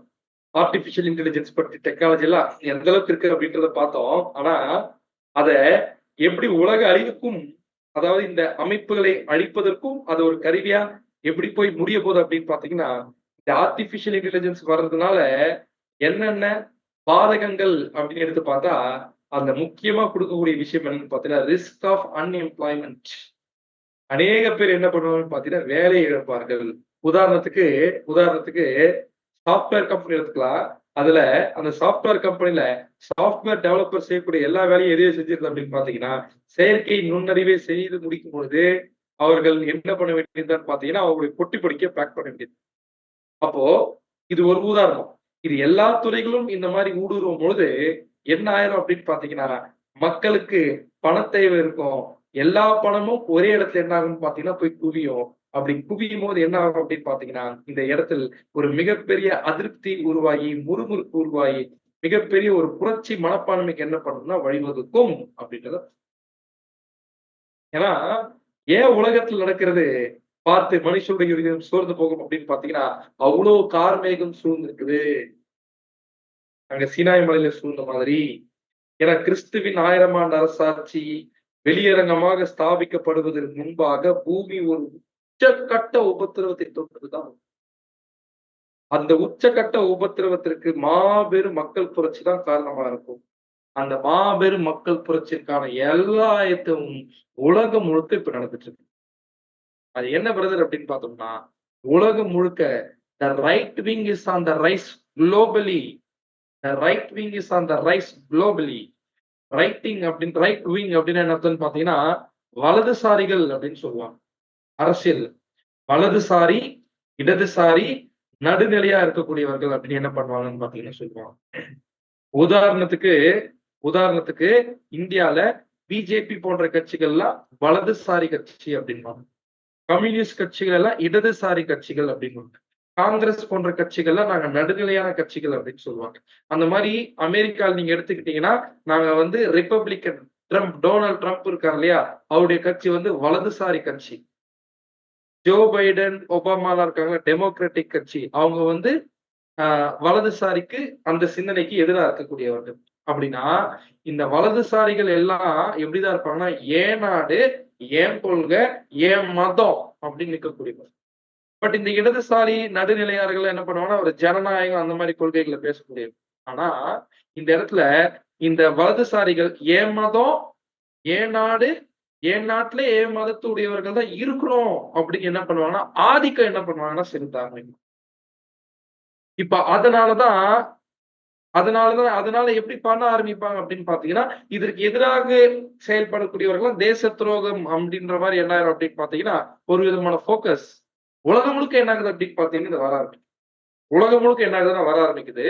சோ அது மட்டும் இல்லாம இப்போ வரக்கூடிய ஜனநாயக அமெரிக்க அதிபதியுடைய அதிபர் தேர்தல்ல எது நிர்ணயிக்க போகுது அப்படின்னு பாத்தீங்கன்னா டொனால்ட் ட்ரம்ப் திரும்பி நிக்கிறாரு. இப்ப எது அங்க பிரச்சனையாயி போச்சு அப்படின்னு பாத்தீங்கன்னா அமெரிக்கால 2020 சென்சஸ் எடுத்திருக்காங்க. முதல் முறையா அமெரிக்கால இருக்கக்கூடிய வெள்ளைக்காரங்களுடைய பாப்புலேஷன் பயங்கரமா குறைஞ்சிட்டு வருது. 60% கீழே குறைஞ்சிருச்சு. விட்ட 50% கீழே குறைஞ்சிருச்சுன்னா அப்ப வெள்ளை மக்கள் நாம மைனாரிட்டி, மற்றவங்க மெஜாரிட்டியான்ற ஒரு எண்ணம் வந்துருச்சு. அப்படின்னா வெள்ளைக்காரங்களுடைய அமெரிக்கால இருக்கக்கூடிய ஒயிட் பீப்புளுடைய ஆதரவு முழுக்க வலதுசாரி பக்கம் திரும்பும். வலதுசாரி யார் அப்படின்னு பாத்தீங்கன்னா டொனால்ட் ட்ரம்ப். இந்த மாதிரி இங்க மட்டும் இல்ல, யூரோப்லயும், டென்மார்க்ல ஆகட்டும், எல்லா கண்ட்ரிலயும் வலதுசாரி கொள்கை உடையவர்கள் அதிகமா பேசிட்டு இருக்கிறாங்க. அவங்க கொடுக்கக்கூடிய சிந்தனைகள் ஒரு தீவிரமான சிந்தனைகள். இந்த சிந்தனைகள் மற்ற ஜனங்களை அடக்கி ஒடுக்கக்கூடிய சிந்தனை. அப்படின்னா என்ன ஆகுதுன்னா அப்படியே ஸ்பிளிட் ஆகுது. மக்களுடைய மனப்பான்மை அப்படியே என்ன ஆகுதுன்னா ஸ்பிளிட் ஆகுது இந்த இடத்துல. அப்ப இப்படி ஸ்பிளிட் ஆகும்போது என்ன ஆகும் அப்படின்னு பாத்தீங்கன்னா, இது மாபெரும் புரட்சியை உலகளாவிய அளவுக்கு என்ன பண்ணணும்னு பாத்தீங்கன்னா கொண்டு போய் அதத்தான் தேவன் அனுமதிச்சிட்டு இருக்கார். அன்புக்குரிய சகோதர சகோதரிகளே, என்ன அருமையான சைன். கர்த்தருடைய ராஜ்யத்தின் ஆரம்பத்துல இருக்கும். இப்போ இப்படி இருக்கிறதுனால அடுத்து என்ன நடக்க போதாமா? இயேசு கிறிஸ்துடைய ராஜ்யம் ஆரம்பிச்சதுனால வாசிக்கலாம். 97ஆம் சங்கீதம் 5ஆம் வசனம். 97ஆம் சங்கீதம் 5ஆம் வசனம். கர்த்தரின் பிரசன்னத்தினால் பர்வதங்கள் மெழுகு போல் உருகிற்று, சர்வ பூமியினுடைய ஆண்டவரின் பிரசன்னத்தினாலேயே உருகி போயிற்று. கர்த்தரின் பிரசன்னத்தினால் பர்வதங்கள் மெழுகு போல் உருகிற்று, சர்வ பூமியினுடைய ஆண்டவரின் பிரசன்னத்தினாலேயே உருகி போயிற்று அப்படின்றது. அப்படின்னா இந்த இடத்துல என்ன அருமையா இருப்பாரு. இந்த இடத்துல கர்த்தர் என்பது யாவே தேவனுடைய அடையாளப்படுது. யாவே தேவனுடைய பிரசன்னம் என்பது இயேசு கிறிஸ்துடைய 2ஆம் வருகையின் பிரசன்னத்தை அடையாளப்படுத்துது. இயேசு கிறிஸ்துடைய 2ஆம் வருகையுடைய பிரசன்னம் என்பது என்னன்றது தெளிவா அநேக படத்தை பார்த்துட்டோம். அவருடைய ராஜ்யத்தின் ஆரம்பத்தை அடையாளப்படுத்துது. அவருடைய ராஜ்யத்தின் ஆரம்பத்துல நாம இந்த பிக்சர்ல பாக்குற மாதிரி நீதியின் சூரியனின் ராஜ்யம் ஆரம்பிக்க அப்படியே எழும்பி வரக்கூடிய காரணத்தினால இந்த உலகத்தின் ராஜ்யம் என்கிற மலைகள் என்ன பண்ணிருக்குன்னா மெழுகு போல உருக ஆரம்பிச்சிருச்சா. மெழுகு மாதிரி இப்ப உருகிட்டு இருக்கு. அப்படின்னா இந்த இடத்துல 97ஆம் சங்கீதம் 97ஆம் சங்கீதம் 5ஆம் வசனத்துல வரக்கூடிய பர்வதங்கள் என்பது உலக ராஜ்யங்களை அடையாளப்படுத்தும். இதே 46ஆம் சங்கீதத்திலையும் இதே விஷயத்தை என்ன பண்ணிருக்காருன்னா தாவீது பாடியிருக்காரு. வாசிக்கலாம். 46ஆம் சங்கீதம் 6ஆம் வசனம். 46ஆம் சங்கீதம் 6ஆம் வசனம். ஜாதிகள் கொந்தளித்தது, ராஜ்யங்கள் தத்தளித்தது. ஜாதிகள் கொந்தளித்தது, ராஜ்யங்கள் தத்தளித்தது. அவர் தமது சத்தத்தை முழங்க பண்ணினார், பூமி உருகி போயிற்று. அப்படின்னா இந்த ராஜ்யங்கள் ஏன் உருகி போகுது அப்படின்ற ஒரு காரணத்தை 96ஆம் சங்கீதத்துல கொடுத்திருக்கு. என்ன காரணமாமா? இயேசு கிறிஸ்துவோடைய சத்தத்தை என்ன பண்றாருன்னு பாத்தீங்கன்னா முழங்கம் பண்ணுகிறார். அப்படின்னா என்ன அர்த்தம்? கிறிஸ்துவின் வாயிலிருந்து வருவது என்னன்னா சத்தியம், இம்பார்ட்டன்ட் ட்ரூத்ஸ். ட்ரூத் அப்படின்னு சொல்லும் போது நம்ம போன வெளிப்படுத்தும் விசேஷ வகுப்புல கூட நம்ம பார்த்தோம். என்ன அப்படின்னு பாத்தீங்கன்னா அது பைபிள் சத்தியம் கிடையாது. எல்லா துறைகளிலும், எல்லா அமைப்புகளிலும், அரசியலாகட்டும், மதமாகட்டும், சமுதாயமாகட்டும், பொருளாதாரமாகட்டும், எல்லா விஷயங்கள் இருக்கக்கூடிய உண்மையை வெளியே கொண்டு வர்றது. அத என்ன பண்றாருன்னு பாத்தீங்கன்னா இயேசு கிறிஸ்து சத்தமாக முழங்குறார். அவர் வேற எல்லா உண்மைகளும் ரிவீல் பண்றாரு. இந்த ஒரு ட்ரூத்தை தான், அதாவது இந்த உண்மை என்னக்கூடிய ஒரு கருவியை தான் ஆண்டவராகிய இயேசு கிறிஸ்து பயன்படுத்துறாரு. அப்படின்னா இந்த இடத்துல இவ்வளவு நாள் எதை ப்ரொமோட் பண்ணிட்டு இருந்தாங்க அப்படின்னு பாத்தீங்கன்னா பொய்ய ப்ரொமோட் பண்ணிட்டு இருந்தாங்க. இப்போ இயேசு கிறிஸ்து எல்லா விஷயத்தை பற்றின உண்மைகளை வெளியே கொண்டு வந்துட்டு இருக்கிறதுனால அது எல்லாம் என்ன ஆயிட்டு இருக்குன்னு பாத்தீங்கன்னா அழிந்து கொண்டிருக்கிறது அப்படின்றத நம்ம. சோ இந்த இடத்துல தாவீது என்ன சொல்றாருன்னா பர்வதங்கள் மெழுகு போல் உருகிட்டு அப்படின்னு. அப்படின்னா ஒரு மெழுகு எப்படி உருவம் அப்படின்னு பாத்தீங்கன்னா கொஞ்சம் கொஞ்சமா அப்படியே பெண்டாய் அப்படியே ஒண்ணெல்லாம் போயிடும். அப்படின்னா இந்த இடத்துல பூமி பூமி இந்த இடத்துல உருகி போயிட்டு என்ன அர்த்தம்? பூமி என்பது சமுதாயம். அப்படின்னா இந்த இடத்துல சமுதாயம் ஹீட் ஆகுது, கொந்தளிக்கிறாங்க ஜனங்க. அப்படி கொந்தளிக்கும் போது கவர்மெண்ட் விட்டு கொடுத்தே ஆக வேண்டிய கட்டாயத்துக்கு தள்ளப்படுது. அப்படியே கவர்மெண்ட் கொஞ்சம் கொஞ்சமா உருகுது. ஜனங்களுடைய டிமாண்டுக்கு கவர்மெண்ட் தலை சாய்த்தே ஆகும். இயேசு கிறிஸ்து 2ஆம் வருகையில அநேக சம்பவங்களை பார்த்துட்டு இருக்கோம். அதுக்கு ஒரு நல்ல உதாரணம் நம்ம நாட்டினுடைய கவர்மெண்ட். பயங்கரமான கவர்மெண்ட், யாரும் அசிச்சு பார்க்க முடியாத கவர்மெண்ட் அப்படின்னு ஒரு பிம்பம் இருந்தாலுமே 2-3 வருஷத்துக்கு முன்பாக விவசாயிகள் பண்ண போராட்டத்திற்கு கவர்மெண்ட் தான் என்ன பண்ணுச்சுன்னு பாத்தீங்கன்னா கடைசியில விட்டு கொடுத்து கீழே இறங்கி போக வேண்டிய அவசியம் ஆயிடுச்சு. அப்படின்னா என்ன ஆகுது? ஹீல் பண்ணுது, விட்டு கொடுக்குது, உருகுது. ஏன் இப்ப உருகுது? ஸ்ரீலங்கால பயங்கரமா உருகிடுச்சு. ஏறக்குறைய பாகிஸ்தான்ல உருகி காணாம போகிற நிலைமை என்ன ஆயிடுச்சுன்னு பாத்தீங்கன்னா அவங்க பொருளாதாரம் இப்ப வந்திருக்கிறது நம்ம பார்க்கணும். ஏன்? கர்த்தருடைய பிரசன்னத்தினால் பர்வதங்கள் மெழுகு போல் உருகிற்று, சர்வ பூமியினுடைய ஆண்டவனுடைய பிரசன்னத்தினால உருகி போயிற்று. அப்படின்னா இந்த இடத்துல சங்கீதக்காரன் இன்னொரு வாட்டி பிரசன்னம் அப்படின்ற வார்த்தை என்ன பண்றாருன்னு பாத்தீங்கன்னா பயன்படுத்துறார். அப்படின்னா இந்த பிரசன்னம் அப்படின்ற வார்த்தை முதல் ஆதியாகமம் 3ஆம் அதிகாரம் 8ஆம் வசனத்துல வருது. எப்போ மனுஷன் தேவ கிருபையிலிருந்து விழுந்து போகும் பொழுது. அப்படின்னா குரோனாலஜிக்கலா 6000 வருஷமான அந்த பாவ மரணம் அங்கதான் ஆரம்பிக்குது. அதுக்கு ஒரு ஈக்குவலண்டான ஒரு கிரேக்க வார்த்தையை தான் அப்போஸ்தலர் 3:19 பேதுரு பயன்படுத்துறார். அதாவது times of refreshing shall come from the presence of the Lord. அப்படின்னா என்ன அர்த்தம்னா, திரும்ப கொடுத்தலின் காலங்களானது தேவனுடைய, அதாவது கர்த்தருடைய பிரசன்னத்தினால் வரும் அப்படின்னு என்ன பண்றாருன்னு பாத்தீங்கன்னா சொல்லியிருக்காங்க. அப்படின்னா இந்த இடத்துல கர்த்தருடைய பிரசன்னம் அப்படின்னு சொல்லிட்டாலே அவருடைய ஃபேவர் திரும்பி என்ன ஆகுதுன்னா கிடைக்குது.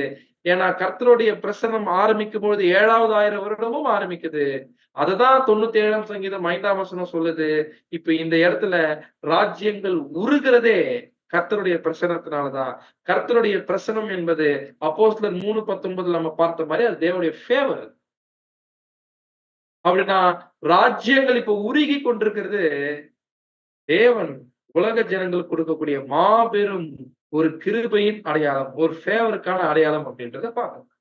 ஆனா இந்த இடத்துல ஏன் சர்வ பூமியின் ஆண்டவரின் பிரசன்னத்தினாலே உருகி போயிட்டு அப்படின்னு சொல்லியிருக்காரு அப்படின்னு பார்த்தோம்னா, ஆக்சுவலா தேவனுடைய கர்த்தருடைய ஃபேவர் சபை பக்கத்துல தான் இருந்துச்சு. பெண்டிகாஸ்ட்ல இருந்து சபைக்கு மட்டும் தான் ஃபேவரா இருந்துச்சு. ஆனா முதல்ல ஆதியாகமத்துல மனுஷன் இழந்து போன ஒரு ஃபேவர் இப்போ 1874ல இருந்து திரும்ப ஆரம்பிக்குது. அதுதான் பேதுரு அப்போஸ்தலர் 3ல சொல்றாரு, திரும்ப கொடுத்தலின் காலம் ஆரம்பிச்சிருச்சு. ஏன்னா கர்த்தருடைய பிரசன்னம் இங்க வந்துருச்சு. அததான் இங்க பாக்குறோம். மறுபடியும் தேவனுடைய ஃபேவர், அவருடைய பிரசன்ஸ் பூமியின் மீது திரும்புது. அதனாலதான் திரும்ப கொடுத்தலின் ஆரம்பம் ஆரம்பிச்சிச்சு அப்படின்றது. ஏன் இப்ப பர்வதங்கள் உருகிட்டு இருக்குன்னா, அவருடைய பர்வதங்கள் கொடுமுடியில ஸ்தாபிக்கப்படணும்னா, அவருடைய ராஜ்யம் ஸ்தாபிக்கப்படணும்னா மற்ற ராஜ்யங்களை அழிக்கணும். அதுதான் தேவன் இயேசு கிறிஸ்து சொல்றாரு, போய் சத்துருக்கு நடுவுல ஆளுகை பண்ணுங்க. அடுத்தது இருக்கக்கூடிய 4 வசனங்களை எடுத்து பார்க்கும்போது ஒன்று தொடர்பு இல்லாத மாதிரியே இருக்கும், தொடர்பு இருக்கிற மாதிரியே இருக்கும். பட் இந்த இடத்துல பிரதர் ரசூலுடைய ஹெல்ப் இல்லாம அதை என்ன பண்ணிருக்க முடியாது. நிச்சயமா நாம அதை கண்டுபிடிக்கிறது என்னவாதான் இருந்திருக்கும்னு பாத்தீங்கன்னா கடினமா தான் இருந்திருக்கும் அப்படின்றத நாம தெரிஞ்சுக்கலாம். வசனம் வாசிக்கலாம். 97ஆம் சங்கீதம் 6ஆம் வசனம். 97ஆம் சங்கீதம் 6ஆம் வசனம். வானங்கள் அவருடைய நீதியை வெளிப்படுத்துகிறது, சகல ஜனங்களும் அவருடைய மகிமையை காண்கிறார்கள். அப்படின்னா இந்த உலகத்தில் 1000 ஆண்டு அரசாட்சியுடைய துவக்கத்துல இவ்வளோ பிரச்சனை இருக்கும் பொழுதே வானங்கள் அவருடைய நீதியை வெளிப்படுத்தும். இந்த இடத்துல வானங்கள் என்பது உண்மையான மத உலகத்தில் இருக்கக்கூடிய சபையின் வகுப்பான அடையாளப்பட்டது. அவங்க இந்த ஒரு மோசமான சூழ்நிலையில கூட தேவன் ஏன் இந்த ஒரு தற்காலிக சூழ்நிலையில இவ்வளவு அனுபவங்களை அவர் அனுமதிச்சிருக்கிற உலகத்துல அது எல்லாம் நீதிதான் வெளிப்படுத்துது அப்படின்னு என்ன பண்ணுவாங்கன்னு பாத்தீங்கன்னா பிரசங்கிச்சுட்டு இருப்பாங்க. அதுதான் இன்னைக்கு நம்ம பிரசங்கிச்சுட்டு. இது எது வரைக்கும் பிரசங்கிப்போம் அப்படின்னு பாத்தீங்கன்னா அல்டிமேட்டா சகல ஜனங்களும் அவருடைய மகிமையை காண்கிற வரைக்கும். அப்படின்னா என்ன அர்த்தம்? சபை மகிமை அடைஞ்சு போயிடுச்சுன்னா நிச்சயமா சகல ஜனங்களும் அவருடைய மகிமை என்ன பண்ணிடுவாங்க, பார்த்துருவாங்க. அது போற வரைக்கும் சபையானது என்ன பண்ணணும்னு பாத்தீங்கன்னா அவருடைய நீதியை பிரசங்கித்து கொண்டுதான் இருக்கும். பட் நாளைக்கு ராஜ்யத்துல உண்மையாகவே புதிய வானம் ஸ்தாபிக்கப்படும் பொழுது அந்த புதிய வானம் அவருடைய நீதிய எல்லா ஜனங்களுக்கும் அந்த இடத்துல வெளிப்படுத்தும் பொழுது சகல ஜனங்களும் உண்மையாவே அவருடைய மகிமை என்ன பண்ணுவாங்கன்னு பாத்தீங்கன்னா. ஆனா இந்த சமயத்துல உலக ஜனங்கள் எப்படி இருக்கிறாங்க, சபை எப்படி இருக்கணும் அப்படின்னு சொல்றதுதான் 7ஆம் வசனம். 7ஆம் வசனம் வாசிங்க. 7ஆம் வசனம். சொரூபங்களை வணங்கி விக்கிரகங்களை பற்றி பெருமை பாராட்டுகிற யாவரும் வெட்கப்பட்டு போவார்களாக. தேவர்களே, நீங்கள் எல்லாரும் அவரை தொழுது கொள்ளுங்கள். அப்படின்னா சொரூபங்களை வணங்கி விக்கிரகங்களை பின்பற்றி பெருமை பாராட்டுற யாவரும் வெட்கப்பட்டு போவார்களாக. அப்படின்னா இப்போ பாபிலோன் அமைப்பாகட்டும், உலகத்தில் இருக்கக்கூடிய அத்தனை அமைப்புகளாகட்டும், அவங்க எல்லாருமே ஹியூமன் பிலாசபிஸ், அவங்களுடைய மனுஷீக கொள்கைகளையும் அதை எல்லாத்தையுமே பெருசா வச்சுக்கிட்டு அந்த பழைய உலக அமைப்பை ஒரு விக்கிரகாரதர் மாதிரி வச்சுக்கிட்டு அந்த பழைய உலக அமைப்பை அப்படியே மெயின்டைன் பண்றதுக்கு போராடிட்டு இருக்கிறாங்க. அவங்க அதை போராடி கொண்டிருக்கும் பொழுது உண்மையான சபையை பார்த்து சொல்றாரு, நீங்க எக்காரணத்தை கொண்டு மனுஷ கொள்கைகளுக்குள்ள போயிடாதீங்க. தேவர்களே, இந்த இடத்துல சொல்லக்கூடிய தேவர்கள் நாம. என்ன பேர் சொல்லியிருக்காரு? தேவர்களே, நீங்க எல்லாரும் அவரை தொழுது கொள்ளுங்கள் அப்படின்னு எடுத்தோம்னா, நாம மனுஷனுடைய இந்த கற்பனைக்கு பின்னாடி போக கூடாது. அவனுடைய கொள்கையை எடுத்து நாம யோசிக்க கூடாது. நாம யார வொர்ஷிப் பண்ணோம்னா, தேவனை என்ன பண்ணணும் அப்படின்னு பாத்தீங்கன்னா, அந்த இடத்துல வொர்ஷிப் பண்ணணும் அப்படின்றத பார்ப்போம்.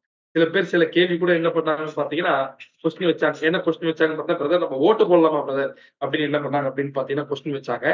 பட் இந்த இடத்துல நாம மனசாட்சியின் பிரகாரம் தெளிவா முடிவு பண்ண வேண்டியது என்ன அப்படின்னு பாத்தீங்கன்னா, நாம எந்த ராஜ்யத்திற்காக காத்துக் கொண்டிருக்கோம்? எந்த ராஜ்யத்துக்காக காத்துக் கொண்டிருக்கோம்? எந்த ராஜ்யத்துக்காக காத்துக் கொண்டிருக்கோம் அப்படின்ற ஒரு விஷயத்த நாம லைஃப்ல தெளிவா புரிஞ்சுக்கிட்டோம்னாலே, நாம எந்த ராஜ்யத்தின் பிரசன்னத்துக்குள்ள இருக்கிறோம் அப்படின்னு நம்ம தெளிவா புரிஞ்சுக்கிட்டோம்னாலே, உலக அரசியல் நிச்சயமா என்ன பண்ண மாட்டோம்னா பங்கெடுக்க மாட்டோம். நிச்சயமா என்ன பண்ண மாட்டோம்னா, நான் பங்கெடுக்க மாட்டோம். அப்படின்னா, இந்த இடத்துல யோசிச்சு பாருங்க.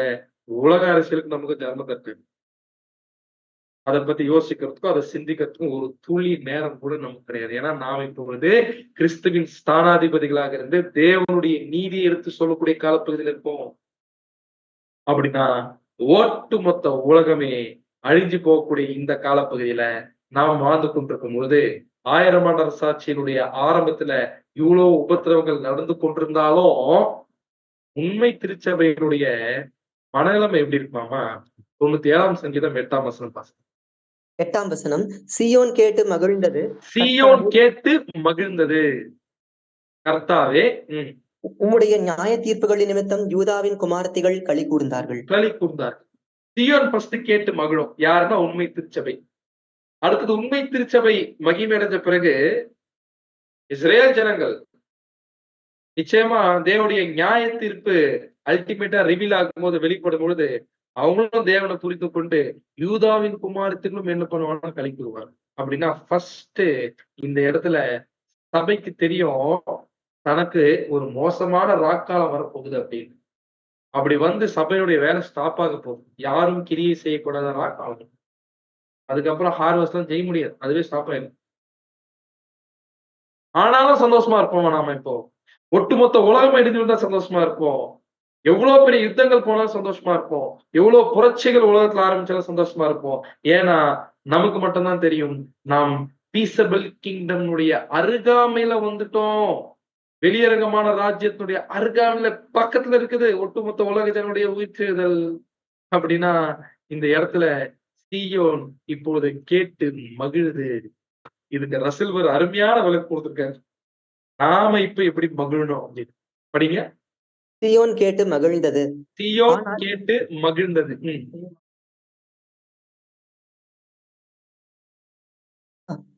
ஆனால் உலகத்தின் இந்த குழப்பம் மற்றும் கொந்தளிப்புகளின் மத்தியில் தேவனுடைய உண்மையாக அர்ப்பணிக்கப்பட்ட மற்றும் விசுவாசம் உள்ள ஜனங்களின் மனப்பான்மை என்ன?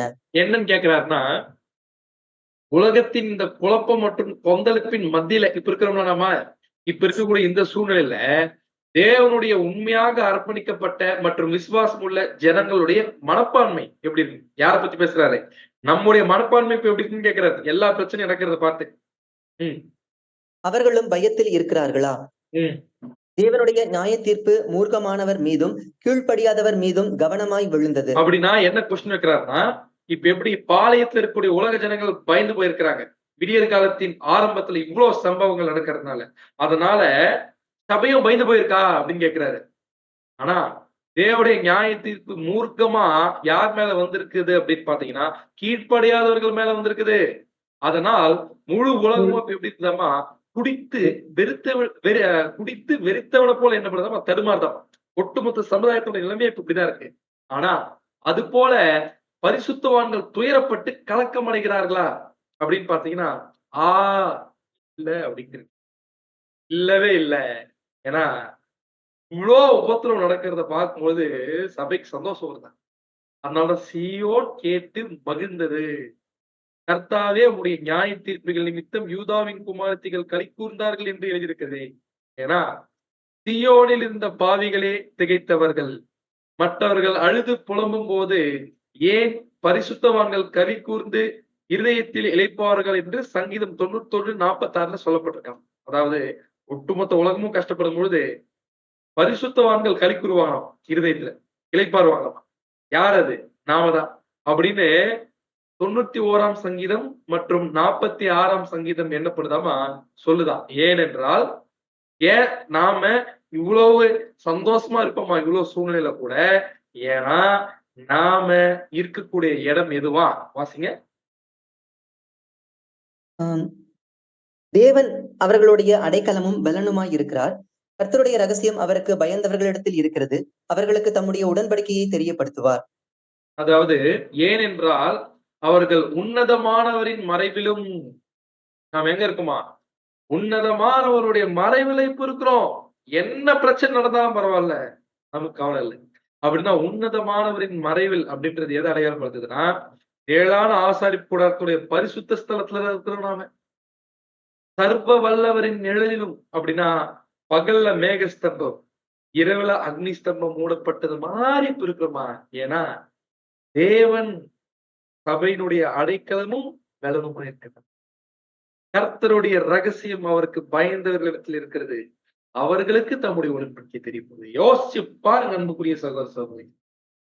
இப்பேற்பட்ட ஒரு வகுப்பாரா நம்மளை அழைத்து, இப்பேற்பட்ட சத்தியத்தை நமக்கு கொடுத்து, உலகத்திலேயே என்ன நடந்து கொண்டிருக்கின்ற கூடிய ஒரு உண்மையான நிலைமை, இந்த உலகத்தையே தான் கட்டுப்பாட்டுக்குள்ள வச்சுட்டு இருக்கக்கூடிய அமெரிக்க அதிபதி கூட தெரியாது, அதிபர் கூட தெரியாது. ஆனா தேவன் தெரியும். சோ அதுதான் சொல்றாரு இந்த இடத்துல, உன்னதமானவரின் மறைவில் இருக்கிற இவர்கள் இந்த கொடுமையான நேரங்களில், படிங்க. உன்னதமானவரின் மறைவில் இருக்கிற இவர்கள் இந்த கொடுமையான நேரங்களில் உலகத்தின் மீதான தெய்வீக ஒழுங்கு பற்றின தற்கால முறைக்கான அவசியத்தையும், அதோடு கூட அதன் பலனாக இருக்கும் நீதியாகிய சமாதான கனிகள் ஆகிய இரண்டையும் காணச் செய்கின்ற தெய்வீக திட்டத்தின் தெளிவான அறிவை அதன் காலங்கள் மற்றும் வேலைகளுடன் கிடைக்கப் பெற்றுள்ளனர். அப்படின்னா இப்போ ஏற்ற கால சத்தியம் இப்ப நமக்கு கிடைச்சது மட்டும் இல்லாம நீதியின் கனிகளையும் என்ன பண்ணிருக்கோமோ காட்டுச்சு. ஏற்ற கால சத்தியத்தையும் என்ன பண்ணிருக்காருன்னா தெளிவா தேவன் என்ன பண்ணிருக்காருன்னா கொடுத்திருக்காரு. கர்த்தரின் இந்த மாபெரும் நாளின் புயல் மற்றும் யுத்தத்தின் மத்தியில, அப்படின்னா the great day of God, தேவனுடைய ராஜ்யத்தின் ஆரம்பத்துல மிகப்பெரிய புயல் யுத்தங்கள் மத்தியில சேனைகளின் கர்த்தர் கட்டளையிடுகிற சத்தத்தை அவர்கள் கேட்டு தங்கள் இருதயங்கள் மகிழ்ச்சி அடைகிறார். அப்படின்னா உலகத்துல நாளைக்கு கொரோனால இதை விட மாபெரும் பிரச்சனை வந்துச்சுன்னா சபை வகுப்பாருக்கு சந்தோஷம் வருமா? ஏன் சந்தோஷம் வரும் அப்படின்னு பாத்தீங்கன்னா, ஏன்னா இந்த இடத்துல எல்லா குழப்பத்திலிருந்தும் விடுவிக்கிற அவருடைய ஆற்றல் மீது அவங்க என்ன பண்ணிருக்காங்கன்னா முழு நம்பிக்கை வச்சிருக்கிறாங்க. இந்த நாளின் நியாய தீர்ப்புகளில் அதிகாரம் மற்றும் கட்டுப்படுத்தும் உன்னத ஸ்தானமாகிய பரலோகத்திலிருந்து கர்த்தர் பேசுறார் அப்படின்னு அவங்க உணர்ந்தது. அப்படின்னா என்ன அர்த்தம்? எல்லாமே தேவன் கட்டுப்பாட்டுக்குள்ள இருக்குது. அவருடைய நீதியின் ராஜ்யத்தை இந்த உலகத்தின் மீது பகிரங்கமாக ஸ்தாபித்து உலகமே எதிர்பாராத ஆசீர்வாதத்தை கொடுப்பதற்காக தான் இந்த உபத்திரவங்களை தேவன் அனுமதிக்கிறார் அப்படின்ற ஒரு காரியங்களை சபை வகுப்பார் புரிந்து சீயோன் கேட்டு மகிழ்து. ஆகையால் அவர்கள் அவருடைய பரிசுத்தத்தின் நினைவு கூறுதலில் நன்றி செலுத்துறார்.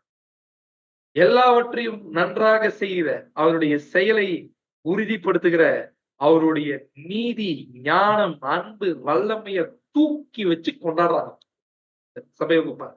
அப்படின்னா உலகத்துல என்ன பிரச்சனை நடந்தாலும் சரி, இதுக்கப்புறம் எவ்வளவு கஷ்டங்கள் வந்தாலும் சரி, சபை வகுப்பாரை யாரும் வசிச்சு பார்க்க. ஏன்னா அவங்க ஒரு கட்டத்துல முத்திரிக்கப்பட்ட வகுப்பாரம் ஆயிடுவாங்க.